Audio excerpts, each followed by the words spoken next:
ఇప్పుడు ఏం జరుగుతుంది ఈ రాష్ట్రంలో? ఒక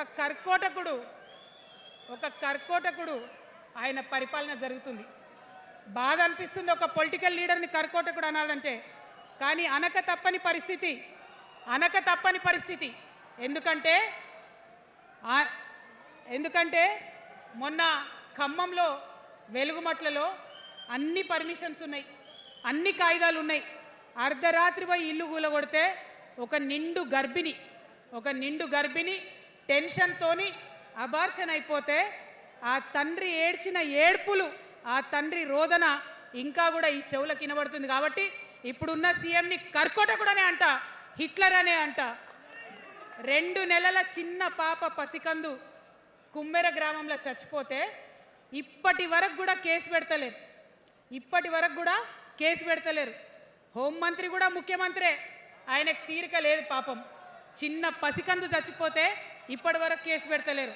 అందుకే అంటున్నా, కర్కోటకుడైనటువంటి సీఎం పరిపాలనలో ఉన్నాం. ఖచ్చితంగా కొట్లాడాల్సిందే. మనం ఏదైతే గురుకులాలు ఉన్నాయో వాటిలో విషం పెట్టి పిల్లల్ని చంపుతా ఉన్నారు. అయినా సరే విద్యాశాఖ మంత్రిగా ఉన్న సీఎం మాట్లాడతలేడు. అందుకే కర్కోటకుడు అంటా ఉన్నాం, అందుకే హిట్లర్ అంటా ఉన్నాం. కర్ల రాజేష్ అనేటటువంటి దళిత యువకుడు కస్టడీలో చచ్చిపోతే ఇప్పటి వరకు కూడా దానికి బాధ్యులైన పోలీసులను ఏం చర్యలు తీసుకోలేదు వాళ్ళ మీద. అందుకే కర్కోటకుడు అంటా ఉన్నాం, అందుకే హిట్లర్ అంటా ఉన్నాం. పిడికిలి బిగించి ఇప్పుడున్నటువంటి రాక్షస కాంగ్రెస్ పైన ఖచ్చితంగా కొట్లాడతాం, అందరికన్నా ఎక్కువ కొట్లాడతాం. ఇప్పుడు మనమే ప్రధాన ప్రతిపక్షం అవుతాం. 2 ఏళ్ల తర్వాత మనమే అధికార పక్షం అవుతాం. ఖచ్చితంగా అధికారంలోకి వస్తాం. ఎందుకోసం వస్తాం అంటే నేను ఒక మాట చెప్పాలి.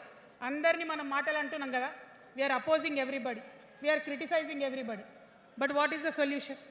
డోంట్ అపోజ్ వితౌట్ ప్రపోజ్ అని కాన్షీరామ్ గారు చెప్పారు, నేను చెప్పలే. Don't oppose without proposal. So నేను కొన్ని ప్రపోజల్స్ తెలంగాణ ప్రజల ముందు పెట్టాలనుకుంటున్నాను.